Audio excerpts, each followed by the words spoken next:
Germany through reunification. He said once, "Daily practice press freedom is what distinguishes a vibrant democracy, and the free formation of opinion by free citizens requires an independent press." And yes, press freedom is not just a right, it is lifeblood of democracy. But press freedom is also about more than politics, and it's also more than just law. It affects a society as a whole. A free and independent media empowers communities. It gives a voice to those who might otherwise go unheard, and it holds power to account in government, in business, in education, and in healthcare. It helps create a fair and an informed society. And this is exactly what Media Monitoring Africa does. Since 1993, you have been defending media freedom and promoting ethical journalism. Therefore, I would like to thank you and congratulate you, Media Monitoring Africa, William, Thandi, Noor, and the whole team for organizing this festival. Your work is absolutely indispensable for the health of any democracy. Thank you.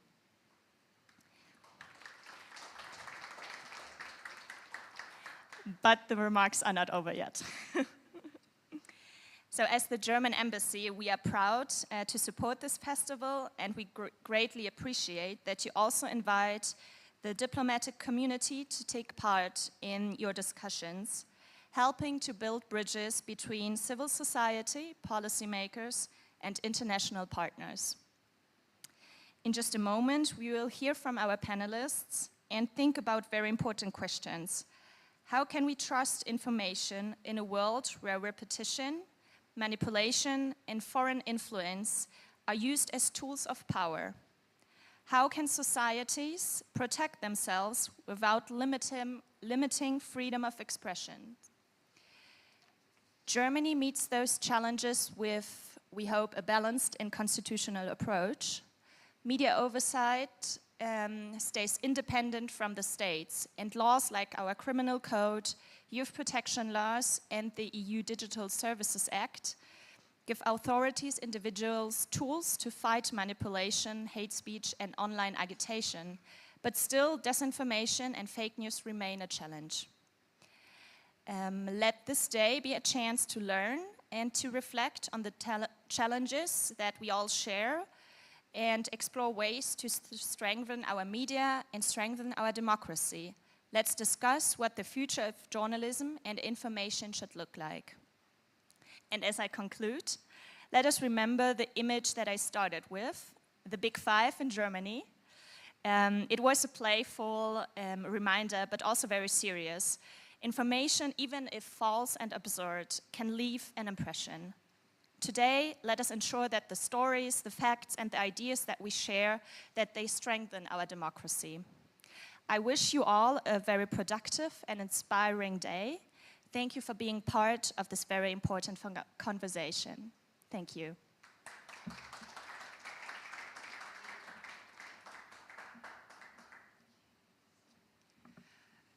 Thank you very much, Natalia, for those opening remarks. And I think that one of the things that really sticks with me is the point that any information, wrong information, false information, repeated often enough, will begin to make sense and sound true. And that's exactly what we're going to be unpacking and discussing in our panel now this morning on information integrity, a tool for combating foreign interference in media. So a really great panel. I'm going to call up our facilitator, Noor Ahmad from Media Monitoring Africa, our communications manager. Sorry, thinking about all the names. Welcome, Noor, thank you. Yeah, and I will let Noor introduce our panelists, and I hope you enjoyed the discussion.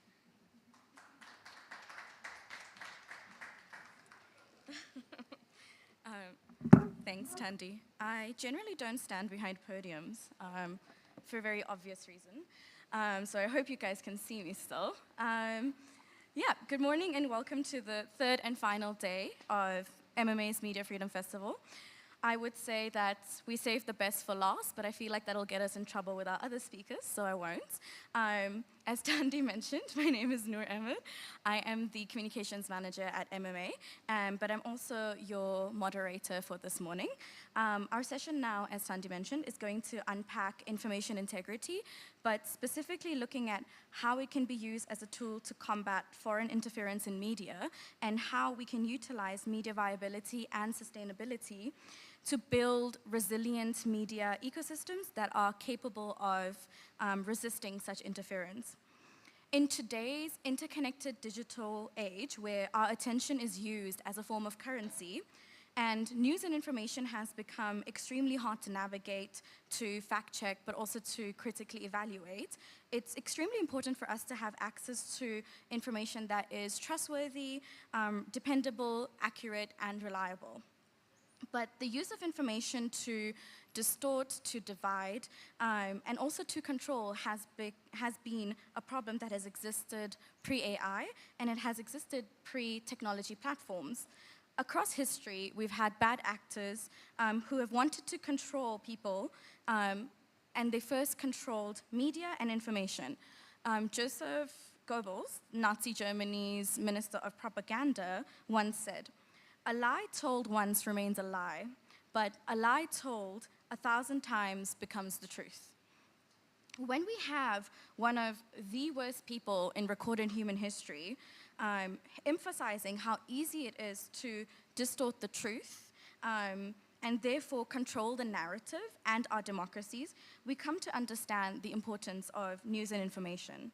We see this playing out today with state and non-state actors deliberately manipulating the media and digital space across borders, using disinformation campaigns, troll farms, and COVID funding to shape very specific narratives that serve their specific agendas, may they be political interests or not. What we once called propaganda now travels faster, wider, and more subtly, sometimes even disguised as journalism or legitimate journalism. These are all very strategic efforts to destabilize our societies and exploit our information vulnerabilities. Disinformation campaigns, covert influence operations, and digital manipulation have become tools of manipulating and dismantling our democracies. And media and information is used to distort facts, to erode public trust, and also to polarize our societies. This is why information integrity is so incredibly important. It not only protects our ability to make informed choices, but also safeguards independent journalism and ensures that the truth can still compete in a digital ecosystem that is designed to reward outrage and virality. To unpack this mammoth topic, we have an incredible panel today who have the very difficult task of discussing not only the importance of information integrity to combat foreign interference in media, but also giving us global perspectives, specifically from the global north, and also the importance of media viability and sustainability to build resilient media ecosystems. So joining me today for our panel are the incredible Varashni Pillai, from Explain. Varashni is, sorry, I'm just trying to find their bios, which I seem to have lost, but Varashni is a journalist, and she is from Explain. We have Helen Smith from Politically Away. We also have Tristan, and I hope I pronounce your name correctly, Retief from the Embassy of France, and Bohdan Dyachenko from the Embassy of Ukraine. So if you could join me on the stage.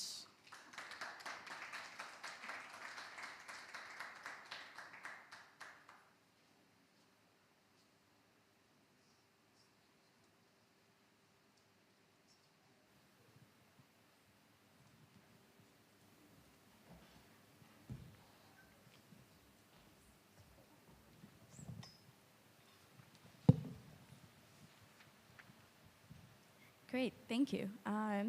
So together, I hope that during this panel, we can sort of think through a critical question, that being, how do we strengthen information integrity while protecting media freedom and sustainability in a world where manipulation is often invisible, algorithmic, and global? We're actually going to start off with you, Varashni, and talk a little bit about media viability and sustainability. You've often said that journalism cannot be independent if it's not viable. In the context of disinformation and interference, how do we create sustainable, trustworthy media ecosystems that can resist manipulation? Thank you for the question. Thank you for the question, Noor, and thank you to the audience. I think this is the million-dollar question of our time, and any sort of media entrepreneurs like myself out there will know that we're thinking about this 24/7. How on earth do we sustain journalism without undue influence? Because that is at the heart of what we do, being able to have that kind of freedom. Now, of course, the bigger titles have found ways to do this, right? So you have your News 24s, your Daily Mavericks, but even they are struggling. It's even difficult for them to keep their revenue models going. How much more for the smaller titles like your Politically Aware, like your The Continents, like your Dan Corders, your news influencers like Kat White right here, right? A lot of them have side gigs. A lot of them are trying to support what they do with other jobs.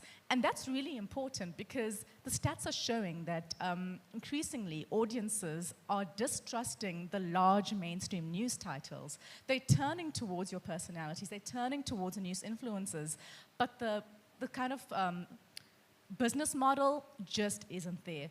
But yeah, so it is the million-dollar question. Some of the answers out there are leaning on your readers, reader revenue, donations. Daily Maverick has done this really effectively.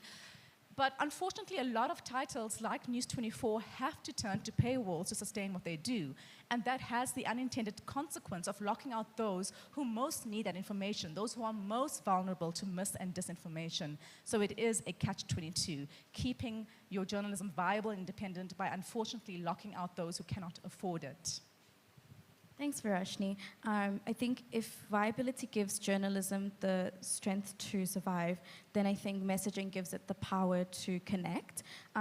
Helen, that brings us to your world, which is the power of communication and satire. I think what I would ask you then is, satire walks a very fascinating thin line, right? It simplifies complex issues, but does it in a way that is easier for people to sometimes digest and understand, particularly if it's a younger audience.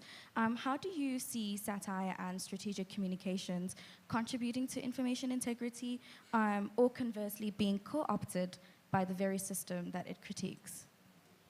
I think for us, the most important thing is our audience. We are trying so hard to get a young audience engaged, because we want people to know that politics is not boring.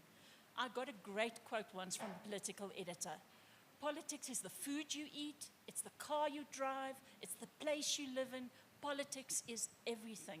And we really are trying to get young people engaged and understand. And how do we do that? The best possible way in South Africa, I think. Humor. We skewer the holy cows.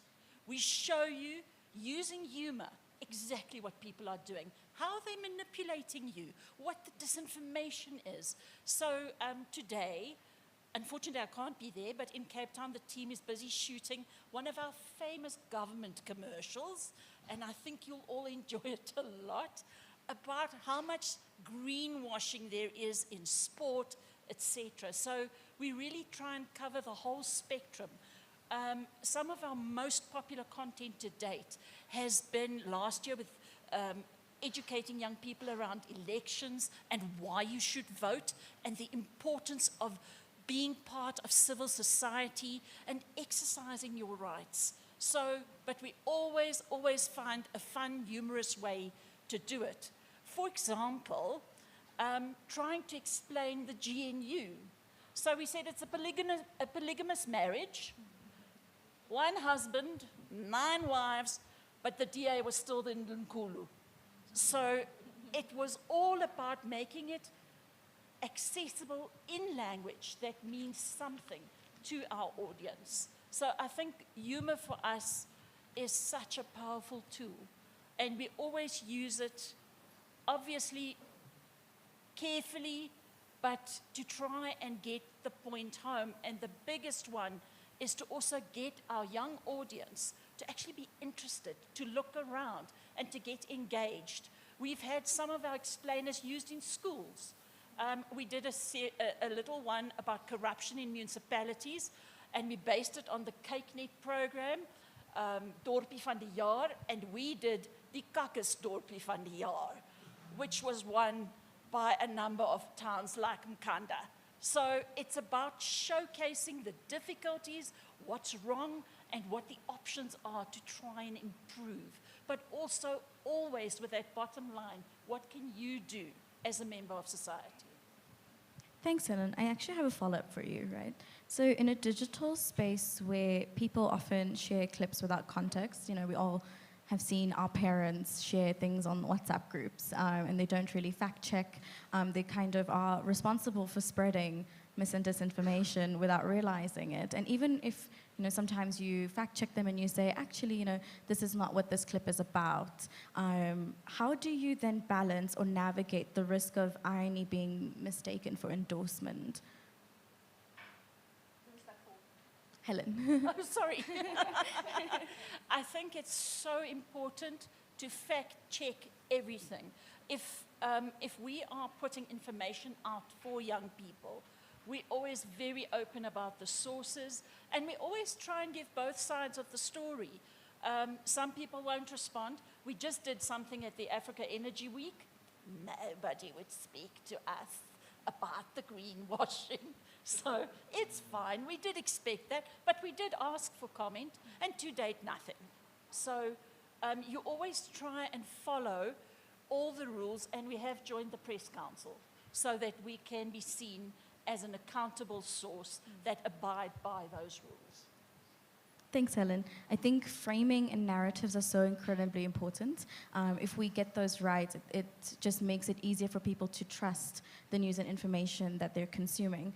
When it comes to framing and storytelling to very real consequences of foreign interference, I think we should turn now to Ukraine, where there is a battle for truth, which is not abstract, but it's a daily lived experience that you're going through.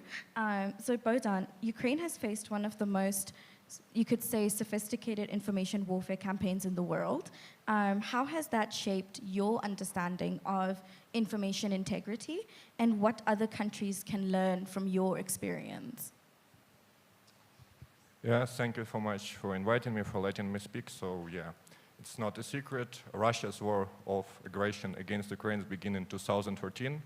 And now, in 2022, we call it full-scale invasion because hostilities happening in the land, in the air, in the sea, and what's important, in informational and cyberspace. And Ukraine is really a main target of Russian propaganda, of Russian so-called media everywhere in the world, in South Africa, in Europe especially. So they're using these tools, first of all, to make our view in the eyes of partners of corrupted and so-called Nazi country. Secondly, they're using their propaganda inside Ukraine to disorganize our people. They playing language cards and other stuff.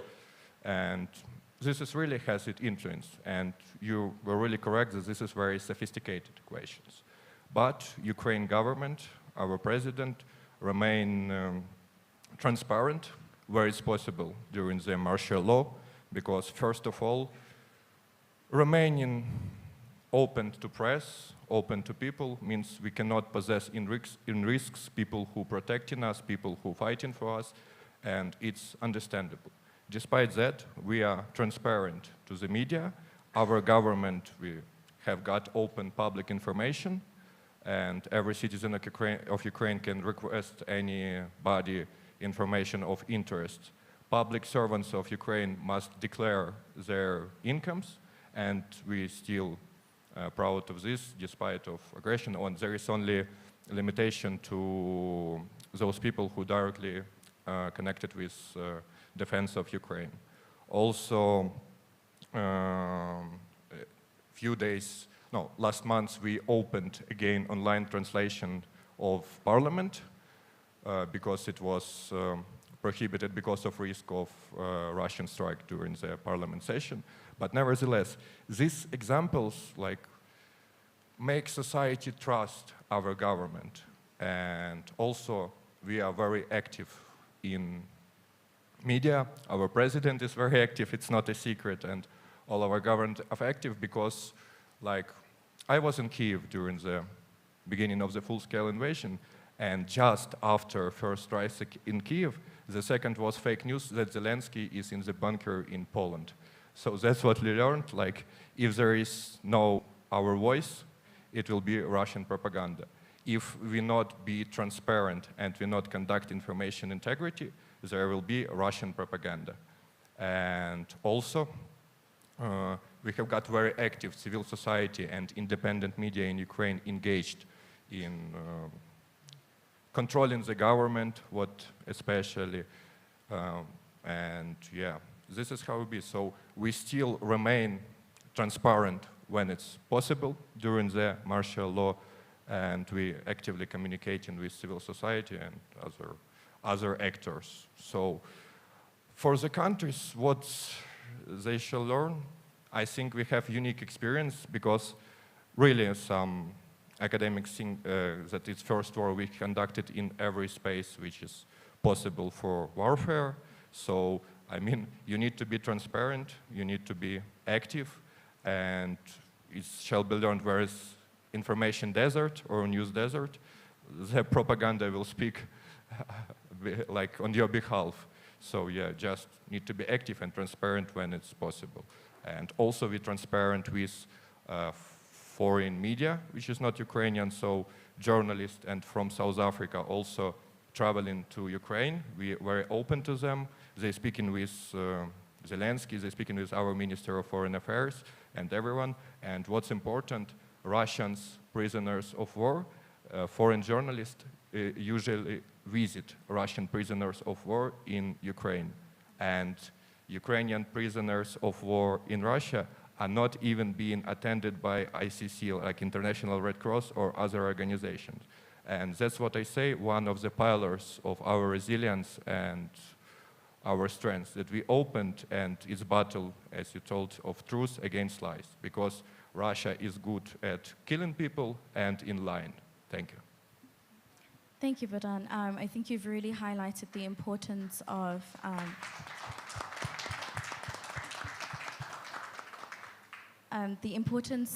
countering mis and disinformation and narratives that are crafted to push specific agendas. I think, Varoshni, I'd like to bring you in here. As a journalist, what do you think the media can do more to counter harmful narratives and to counter propaganda, especially if it's online in a space where mis and disinformation spreads so incredibly quickly? I know it's become worse with the use of artificial intelligence, where you have people creating videos that are very lifelike, that look very real, and you know, they do that with different political leaders across the globe saying things, and a lot of the times those things are not fact-checked. So where do you think journalists and the media can come in here, and how we can counter those specific narratives, and what more can be done?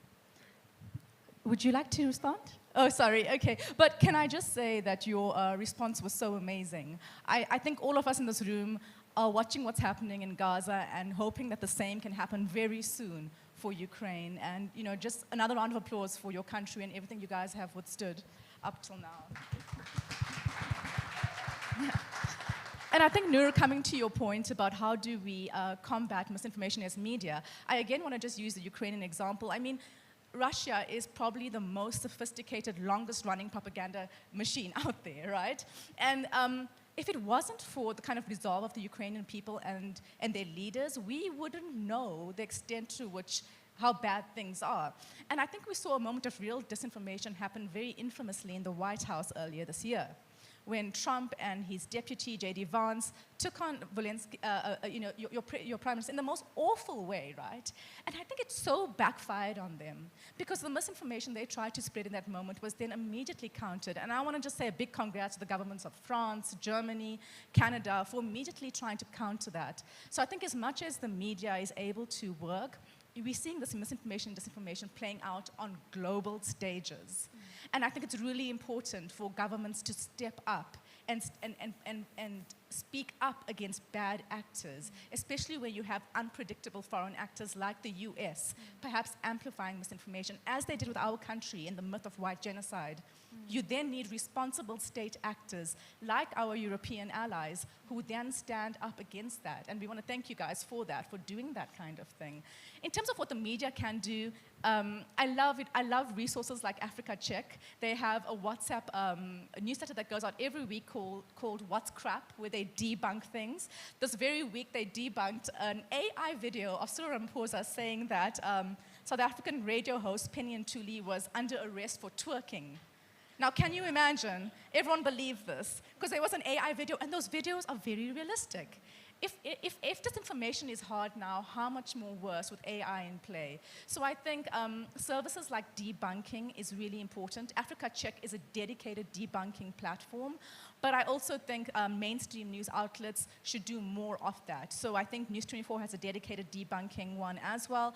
I know that a lot of journalists and journalism, like Politically Aware, are reliant on grant funding. And increasingly that grant funding is coming from places like embassies who are doing it in the right way, kind of giving the money and then stepping back. And I think that's really important. So I think the media can do more of that, having dedicated maybe weekly reports debunking things. If you look at the Africa Check report, it is remarkable, like 5 things a week that are crazy from, South Africa has a real problem with xenophobia. So there's people saying things like foreigners are receiving medical care in their homes. They debunked that. And that inflames things ahead of the local government elections with xenophobic parties then taking a share of the vote. So it's really important for our media to firstly go after that grant funding to help them fund more debunking. Thanks. Thanks, Varashni. I think that you've really covered or summarized the sort of danger of these AI videos, particularly when it comes to things like elections. We are heading into local government elections next year. Next year's Media Freedom Festival, this is a little bit of a self-plug, next year's Media Freedom Festival is actually going to be just before local government elections. So I think it's really important that we start having these conversations now of how mis and disinformation spreads and how we can counter that going into things like elections. Also, another self-plug, MMA also has a tool, Real 411, where you can report disinformation as well. And it's something that we will be working with different organizations next year.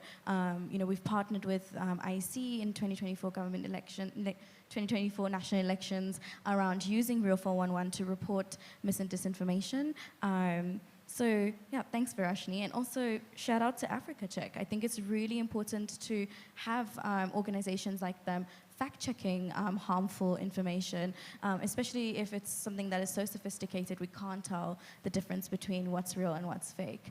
And then coming back to our friends in the EU and our allies in the North, from the front lines of disinformation to coordinated policy responses, EU and France have been working on these issues quite a bit. So Tristan, if you could delve a little bit more on what, the EU has been a leader in regulating digital platforms and countering foreign interference, from transparency directives to anti-disinformation task forces. So what lessons do you think can be drawn from these efforts, and how do they balance regulation with free speech and media freedom? Thank you, No. So yeah, that's an important question. So you must be aware that there is an act in Europe called the Digital Services Act that was passed I think it was 2015, a few years ago, right? And it aims at, regulating platforms and encouraging them to, monitor the content that they spread, having people that fact check the content for them. And France has been a strong advocate for a stricter implementation of this act. The European Commission can even sanction people and the platforms, most importantly the platforms. And we really think that this is critical to tackle disinformation and fake news spread online in Europe. As for France, as a member state and a country, we've built up our network to fight disinformation. So we have new agencies in France. We have a public agency called Viginum, which that basically debunks content online, and it's even public sometimes. So they go public and they explain what's happening, and most of the time it's coming from Russia, you know. At the Ministry of Foreign Affairs, we have another, it's not an agency, but it's a directorate that really focuses on tackling disinformation online, mostly abroad. And I know that the Department of Defense has its own agency as well. So we really we're trying to, you know, like step up and build up our capacity. I'm not sure you're aware of that, but France is the second most targeted country in Europe, within the EU, and in Europe after Ukraine, by Russian disinformation online. So we really are a target, and it's a major issue for us. It's a major issue for us, and we're trying our best to tackle this. It's not easy, honestly, but it's because the Russians are very good at it. So disinformation is not only about Russia, right? Sometimes it comes from China, sometimes from Azerbaijan, from Turkey as well, but Russian is definitely the main actor. And they are being very creative about it, you know? So, for instance, I remember before the Paris Olympic Games, there was a huge fake news about bed bugs in Paris. So, and it was massive. It was massive. Like there was all these rumors and fake news about bed bugs everywhere in Paris. It was basically to deter people from going to Paris to attend the Olympic Games. So it was very smart, and honestly, it worked on me as well. I remember I was super scared by this thing, and afterwards I learned that it was Russian disinformation. So they are super smart. And it's part of their hybrid warfare against democracies. So they are really targeting democracies and the European Union as a counter-model for, you know, like Russian autocratism. So yeah, we're trying our best to face that and provide answers. Thank you, Tristan. And I think I just have a follow-up for you. So how can partnerships with civil society or events like the Media Freedom Festival and partnerships with journalists ensure that combating interference doesn't slip into censorship or control? How can partnerships with civil society and journalists ensure that combating foreign interference doesn't slip into censorship or control?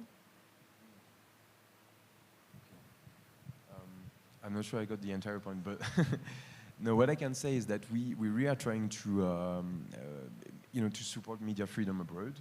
This is critical for us. So South Africa is not an issue. I mean, it's a super free country. You have great press here, great, media outlets, great journalists. So, thank you. We do have programs designed for South African journalists that we send abroad. So we are like supporting 2 journalists who are going to Ukraine. We're working with the Ukrainian embassy here. But honestly, our main programs on media freedom focus on, you know, less developed countries or even, less democratic countries as well. So, or less developed countries. For instance, in Southern Africa, we have a program aiming at empowering women journalists, female journalists. So that, yeah. I'm not sure I answered your question, but. Can I perhaps add to that question? Because I think it's quite interesting what we recently are seeing happen. So we have money coming in. So if I understand your question correctly, it's about how those who fund what we do don't then try to control what we do. Is that effectively what you're saying, right? William, you probably know this better than I do, but did the US State Department not pull millions of dollars from Democracy Work Foundation? That is a South African Accountability Democracy Foundation started by William Gamede, and because of an op-ed written several years ago by someone talking about, I think, racism and white privilege, And because of that, they pulled millions of dollars. Now, I don't think that was the norm. I think typically, if the French government, the Canadian government, or any big foundation gives money, the expectation is you can say what the outlines of the program are, you cannot dictate the content. But those lines are beginning to blur with actors like the US and this recent example. Yeah, just to add something on that. So we don't, for instance, when we support journalists, or we don't really support media outlets directly, you know. Like, but if we invite journalists in France to cover a conference, for instance, or to Ukraine or whatever, we don't expect content from them. What we just expect from them is just to cover the event and be, you know, quite honest about it. They can criticize the event. They can say whatever it is, whatever they want, provided it's kind of, you know, the truth. I mean, they don't say the truth, but like it's close to what really happened, and it's objective and this kind of things. We don't have guidelines for them that, well, you should say that France is a great country. You know, it doesn't happen like that. Yeah, they don't sign anything. Thanks, Tristan. I think. So yeah, and for this topic, for Ukrainian experience, it's not a secret. Like most of our independent media are also funded by our partners and allies, as well as funded also by people of Ukraine. It's different models, and yeah. But I mean, our independent media, like criticizing government especially, and criticizing government is in blood of Ukraine, I think. But there is one important thing, like we have got different media landscape and other stuff, but just don't be pro-Russian, just don't support people who killed us. But yes, I don't think it's a problem because our allies and partners sponsoring most of independent media of Ukraine, but they still independent, and they still, like, they're not giving in the line with government, but we all unite in one question. Don't be pro-Russian because they're killing us, that's all. But other media landscape is totally diverse.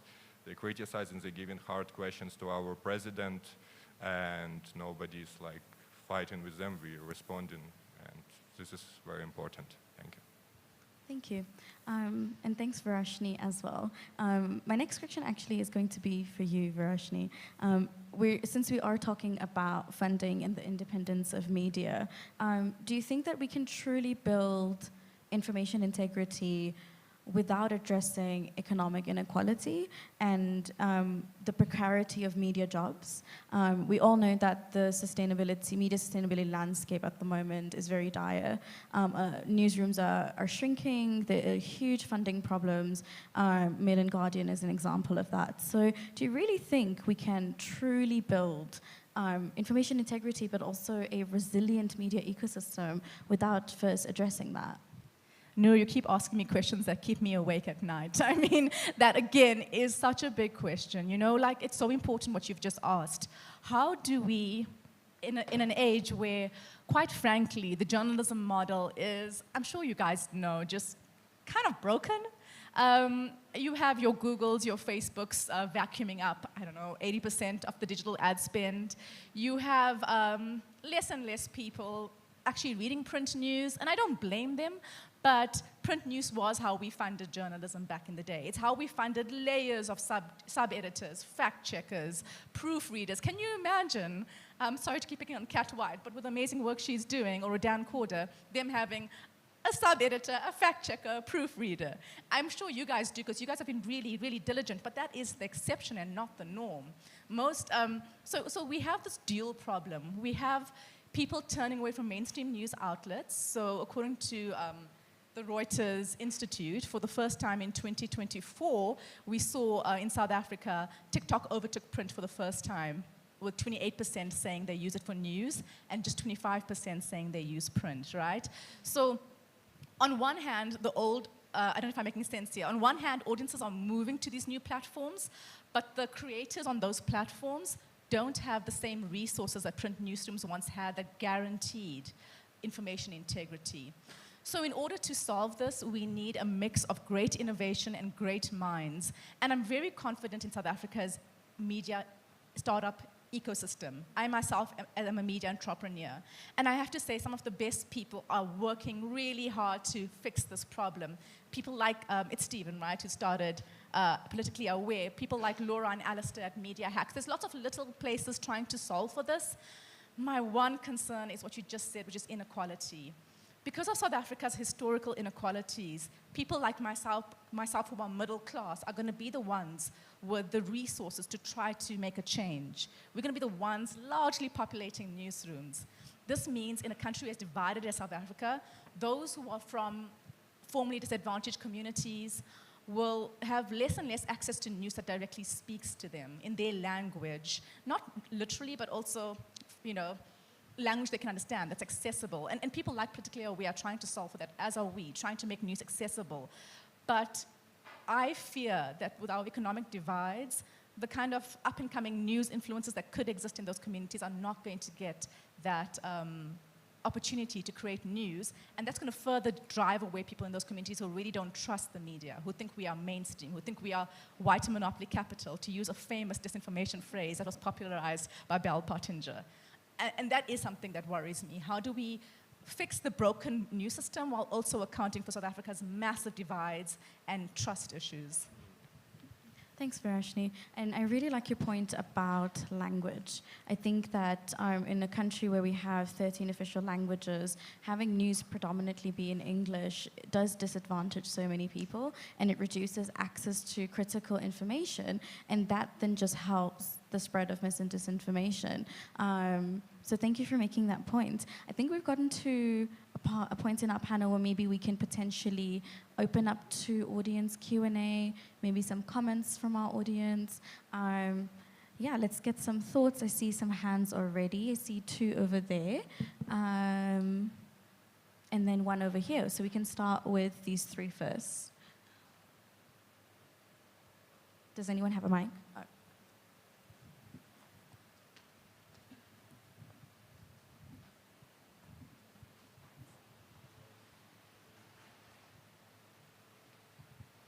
Oh. Thanks very much. This is really tricky. I like the fact that one of the speakers started with Goebbels and this notion that if you keep repeating false statements, they're taken to be true.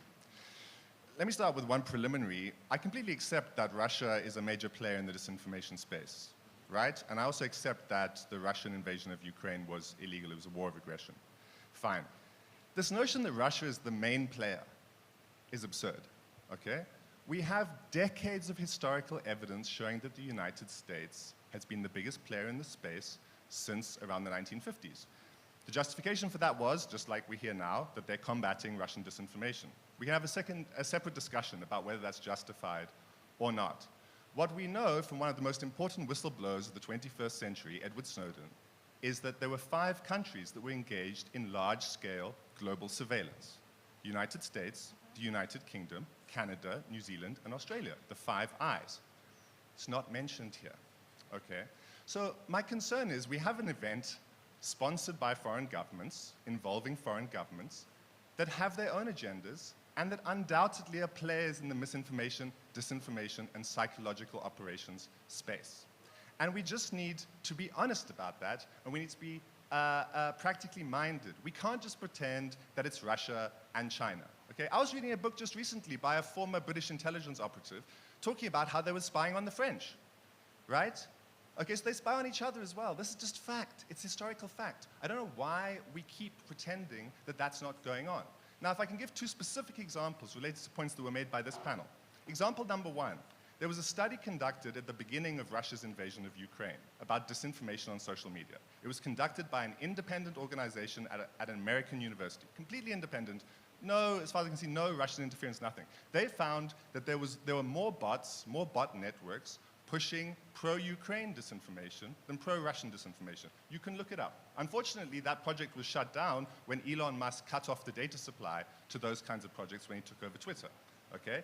Now, you can say that that was justified because Ukraine was combating Russian disinformation. We can have that discussion. What we can't do is pretend that Ukraine has not, and Ukraine and its allies have not been spreading disinformation on social media, because they have, right? The second example is Varashni Pillai's remark about what happened to Democracy Works. Okay, yes, but let's also talk about the fact that William Gumede of Democracy Works was leading propaganda trips to Israel for the Zionist Federation, where journalists in this country were being bankrolled. Okay? And nobody talks about that. I've tried to raise it with Sanef, I've tried to raise it with other people. That was a propaganda operation.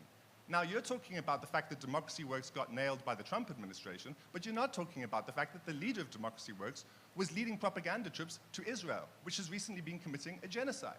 Okay? So if we're going to have a serious discussion about foreign interference in South African democracy and democracies around the world, we just need to pragmatically recognize that all the major international players play in this space.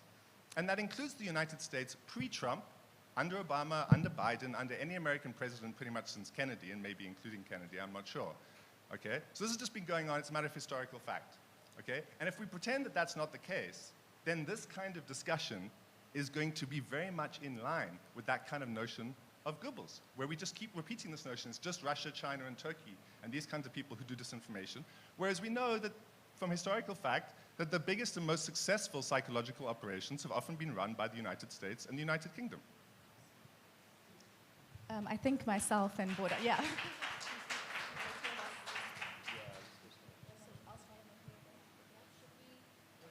Maybe we can just respond to that question first, and maybe we can ask the questioners to say their names before they answer.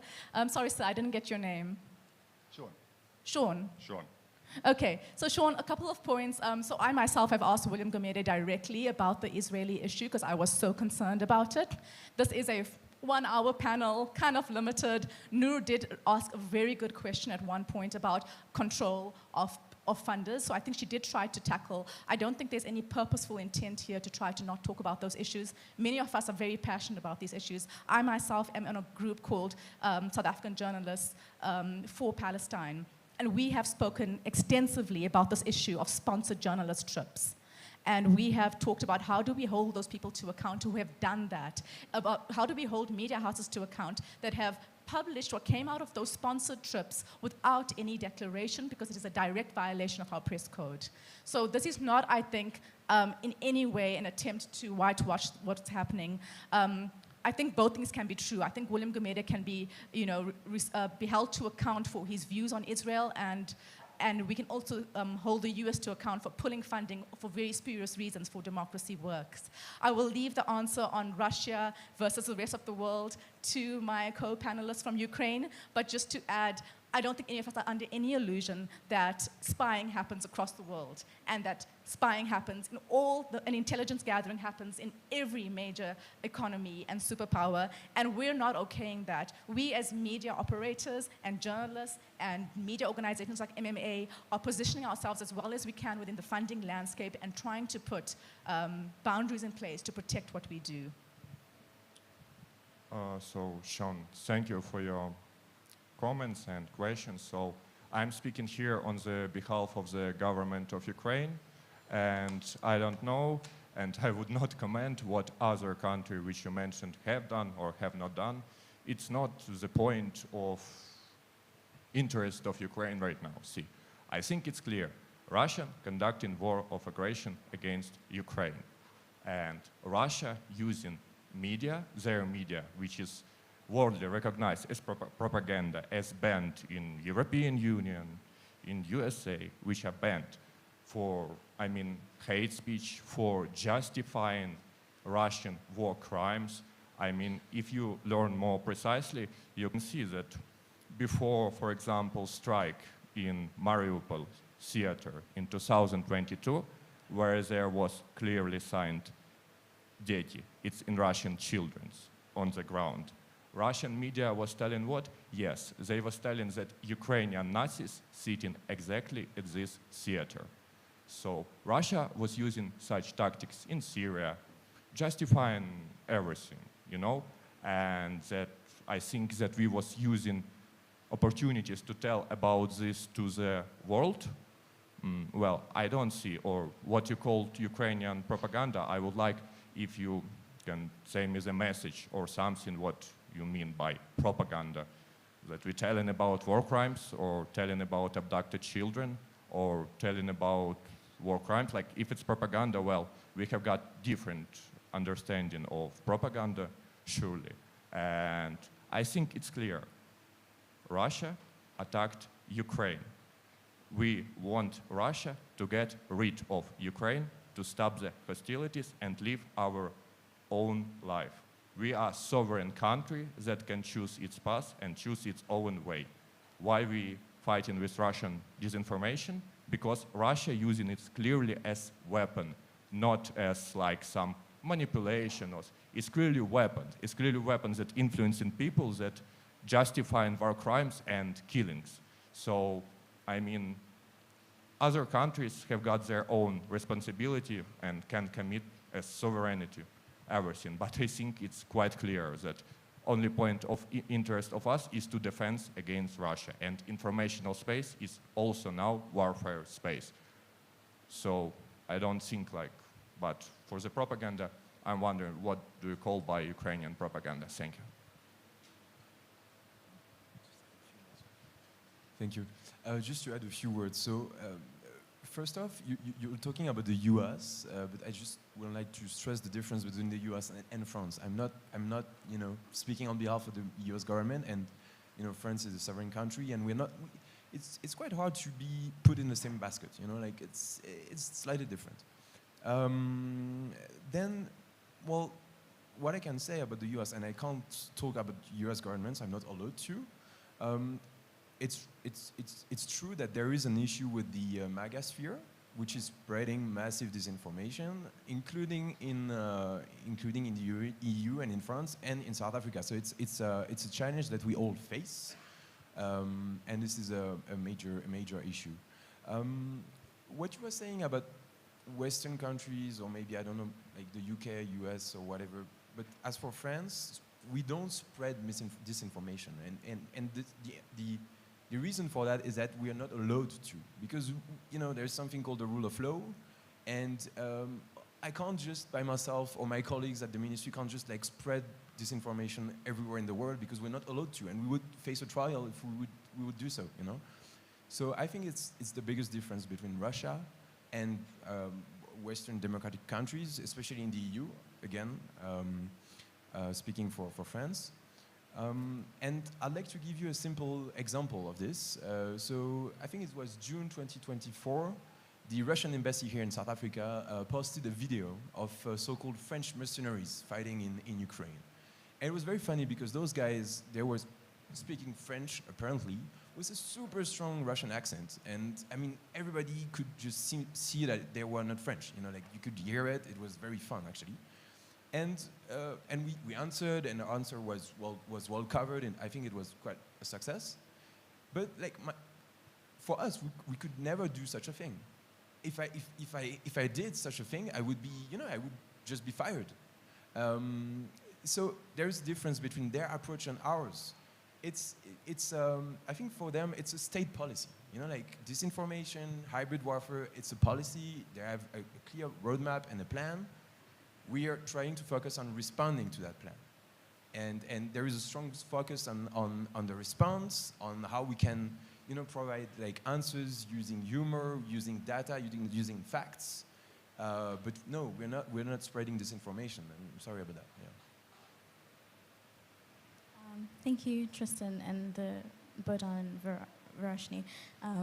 I think it's important to note that the Media Freedom Festival is a festival that brings together organizations that are committed to media and media freedom and explores topics that relate to that. And this panel is not about any kind of whitewashing, but rather about having a very important, frank and open discussion around foreign interference in media, which is a very real threat, and how that impacts specifically information integrity. So thank you for your comment, Sean, and your contribution. Zakir? Thanks so much for the opportunity. I share very similar sentiments, and mine is just a comment that I would have hoped with the topic around combating foreign interference in media, given the situation in Gaza and the centrality of the issue around propaganda, the genocide, all that's going on at the moment, that would have enjoyed a better focus in this particular session, because I think it is the most topical issue globally at the moment. In South Africa, I think as has been highlighted, we've had 3 publications that didn't outline or didn't share transparency around the SA Jewish Board of Deputies funding their trip to Israel recently. And that's a ruling that the press ombud upheld after a complaint was made. And I would have hoped that that would have been part of the discussion here today, given its relevance for South Africa and for South African journalists and the importance of transparency and accountability for some of these issues. At a global level, I think there's the issue of paid influencers, and certainly we've seen in Israel how influencers have gone, for example, to aid distribution points and sort of created a misinformation campaign that aid was actually going to the people of Gaza, where at that point in time people were starving, people were dying of starvation. Similarly, the restructuring of algorithms on Meta so that anyone posting about Hamas or Israel or using particular words like genocide would have their, their feeds or their posts not being highlighted. The closure of particular accounts of activists that were highlighting the Gaza genocide. And I think that given all that has taken place globally, perhaps there are more lessons for the global north to learn from the global south during this particular period. If you take particular, certain European countries where journalists have been stopped at borders, where activists have been arrested and hauled off for protesting around the Palestinian issue, there are certainly more issues and more rights, I think, enjoyed here in South Africa around freedom of expression than in particular countries in the global north. And I hope that the lessons can be shared both ways. Thanks, Akira. We're going to take the hand first, in the middle here.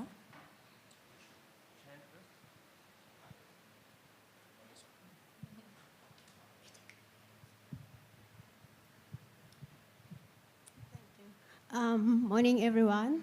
My name is Mamoni, and I'm from an organization called Show Me Your Number. And predominantly, we work with young people, even at the primary level. So I think yesterday's conversation with the young people also got me thinking while you were talking that do we, because there was a lot of question of age restriction, especially with young people using AI for their homeworks and all that. And recently we saw a saga around the Russians where our South African influencers were recruiting young people. So I think I'll pose the same question to the panelists, especially for Farishna, especially for young people who want to go into journalism. Do you think we need to look at, as South Africans, need to look at the age restrictions, especially in media, because we've got young people who are also, watching media and what's happening in the media industry and all that. So do we really need to start at the primary level? So that's my question, because I think with the age restriction, because young people are very gullible, but also they are very intelligent in different ways. So as a person who works with young people, it's like, where do I put the balance? Thank you. So I do acknowledge your hand, Nicole, in the back there, but I think we're going to give the panel a chance to respond first, particularly to Zakira's point as well. And I do want to thank everyone for the very frank contributions. I think this is why we are having this discussion, right? It's about having the difficult, hard conversations that are uncomfortable, but it's about us holding space for each other and making sure that our voices are heard.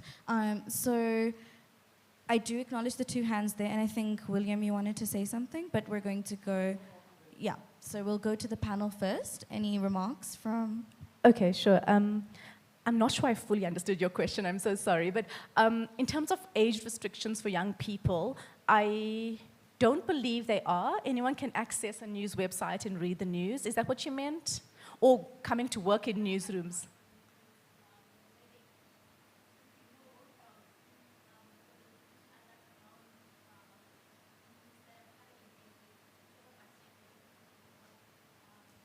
Okay, so perhaps I'll chat to you afterwards, but I think maybe Helen has spoken about the interesting work they're doing at school, so maybe she can chat about that a bit more.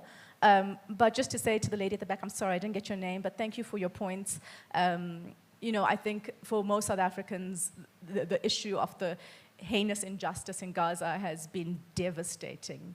And I think to see the level of propaganda that has taken root has, of course, been incredibly concerning.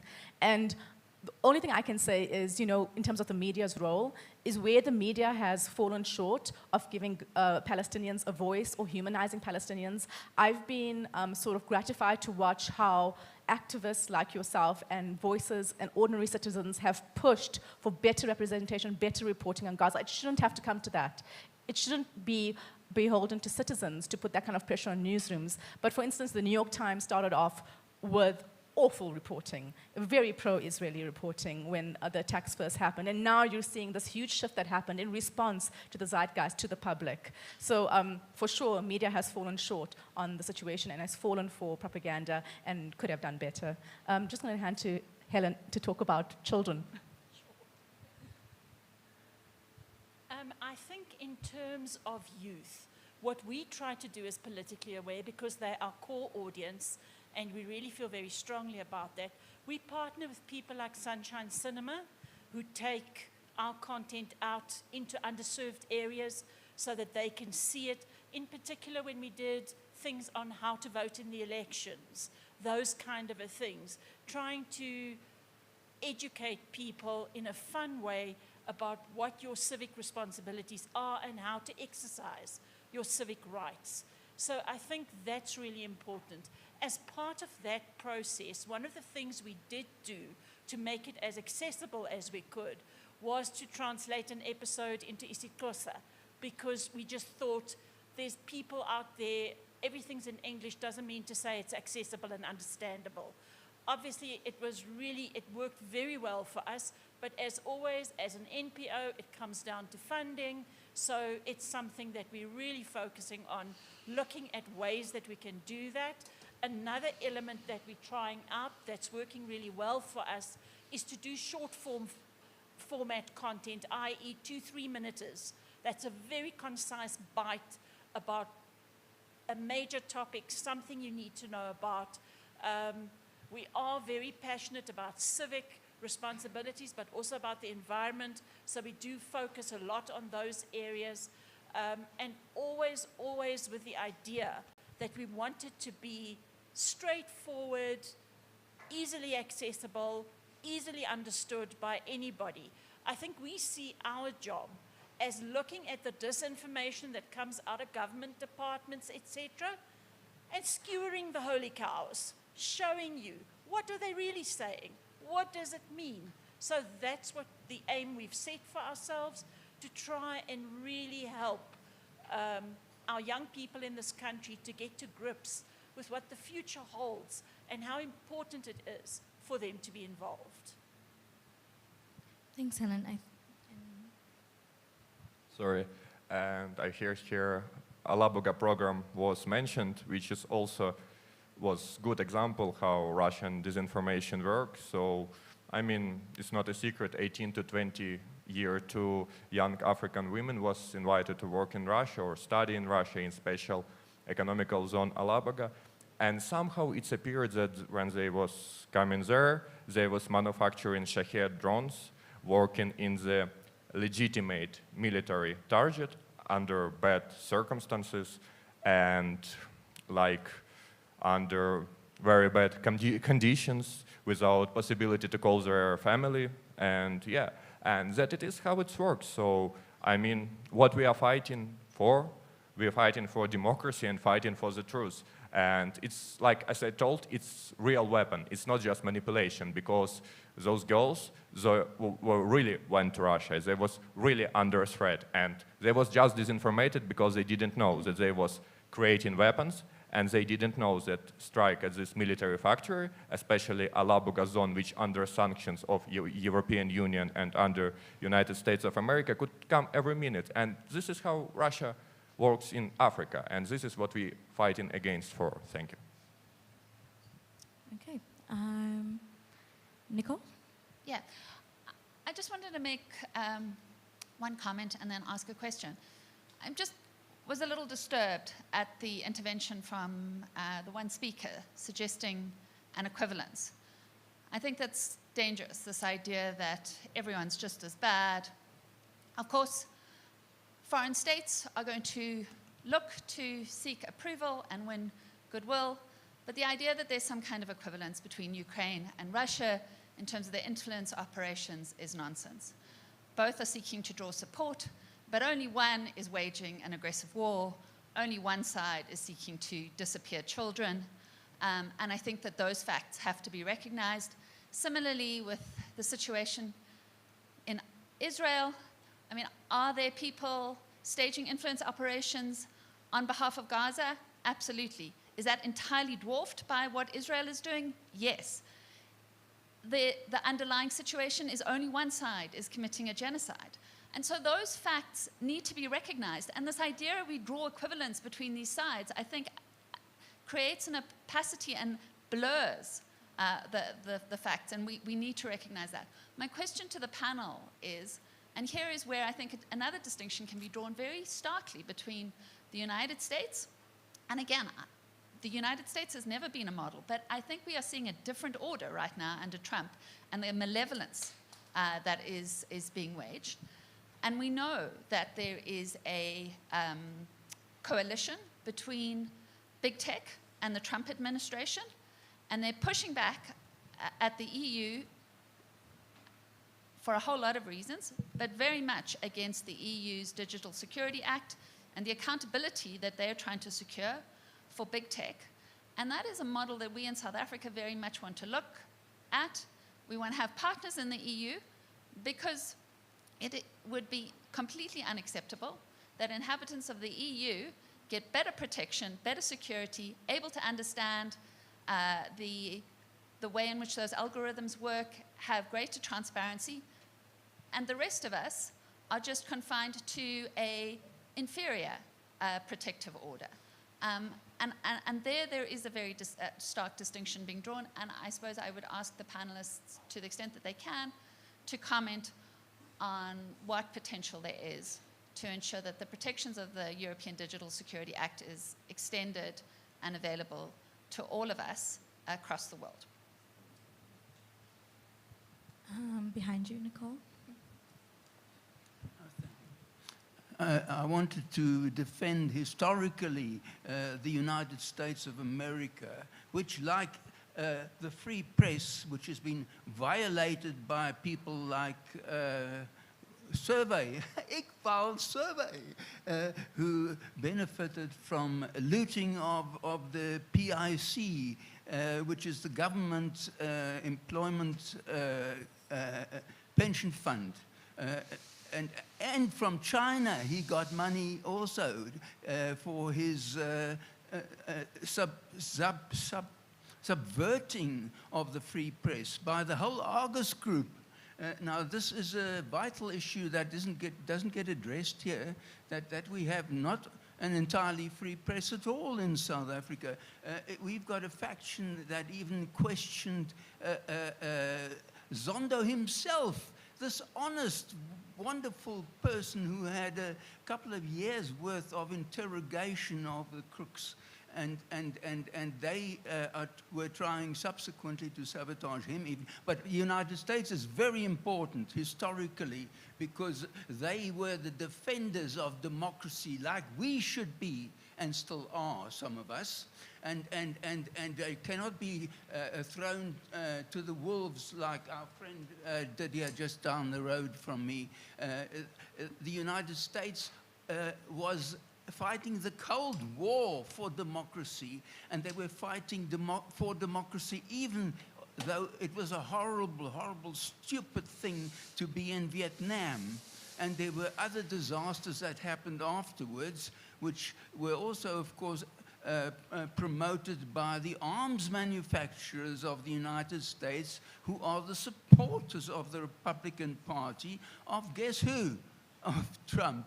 And it was until Trump, the United States was the foremost champion of democracy like we want to be in South Africa, and we must not forget about that. And yes, Trump is not that anymore. He has subverted democracy by humiliating the most superb Democrat of the whole world at the moment is President Zelensky, whose people are losing their lives for our democracy in South Africa even. Thank you very much.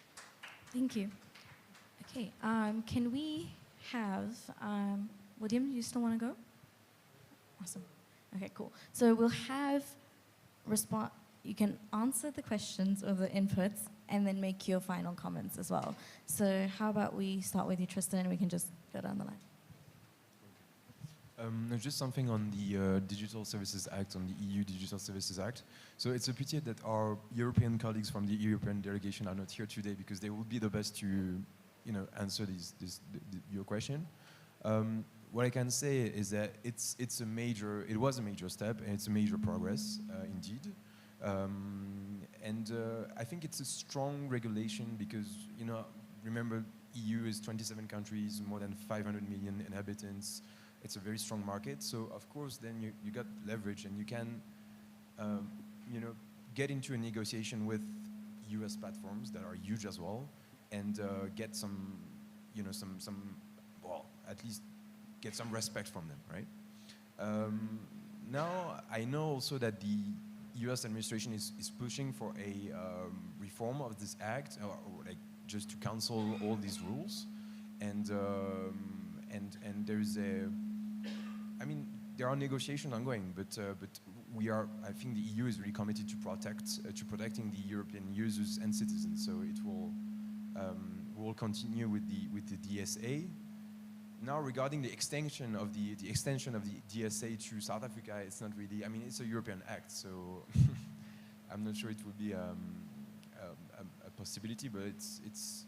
Thank you for your remark. It's interesting. Yeah. Okay, I think in terms of big tech and the media, we've recently done an episode on exactly that, because everyone we know in media in this country is under threat. Everybody's struggling.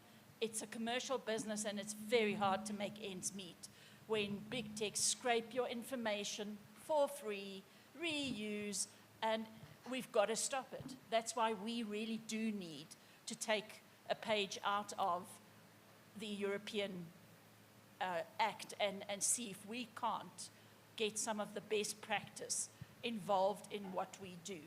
I do think everybody deserves to have information. Everybody has the right to understand how things work. From the back of beyond into the city, every person should be able to have access to information.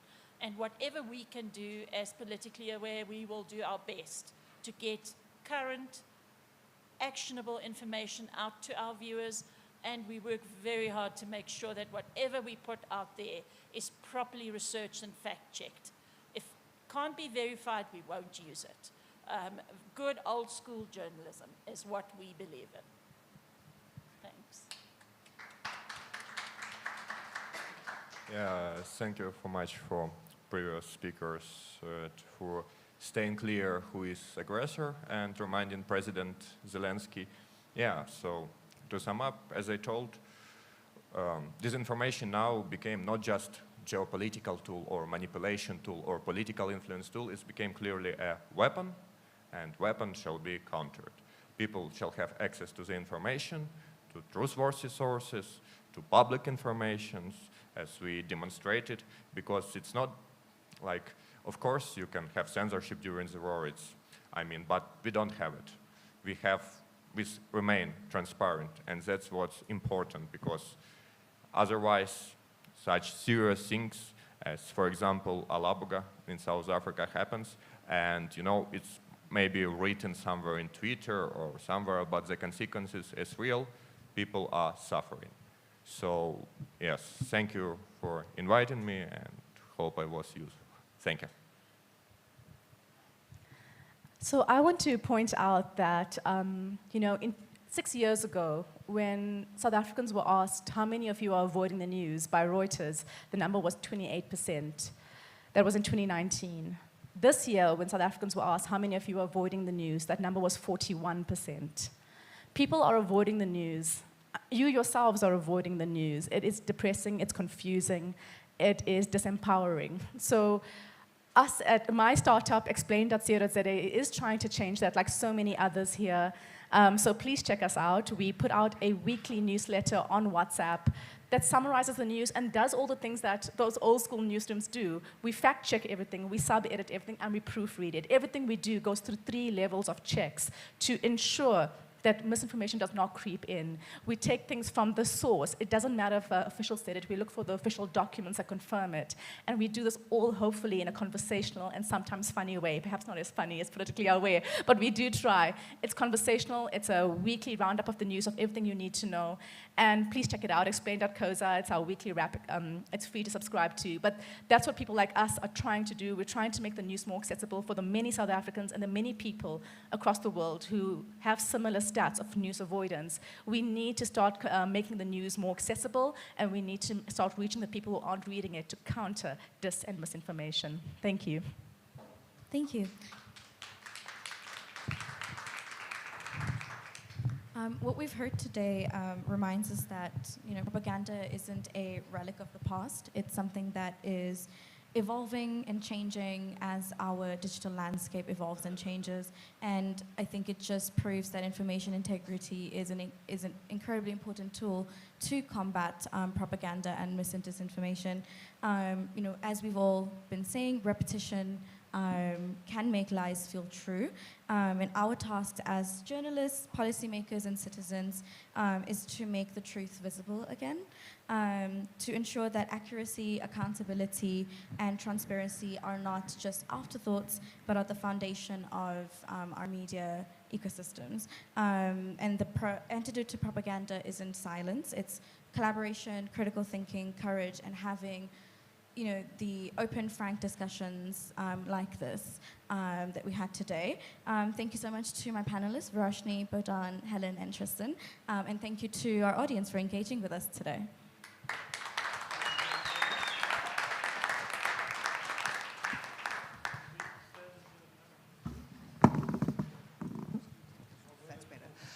All right, thank you so much to our panel, thank you to our facilitator, and thank you to those who engaged and asked the hard questions and, raised some really critical points. I think that one of the things that we are proud of, sorry, I'm trying to talk while the photo is being taken.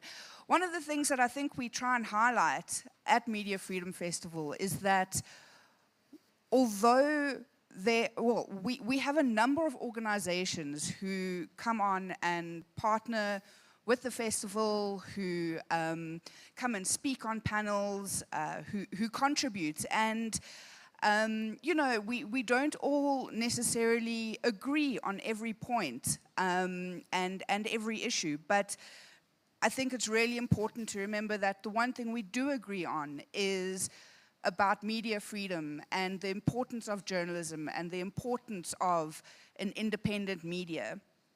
I would also like to thank the partners and the embassies who are involved in this session. And I think just to also, reiterate and point out the fact that there are, as Varashni was saying, there are some fantastic new media models that are doing incredible work, like Politically Aware, like Explain and Debrief, so that we can have access to journalism and information that make us want to actually engage with the information and not just avoid it. So once again, thank you for being part of the session.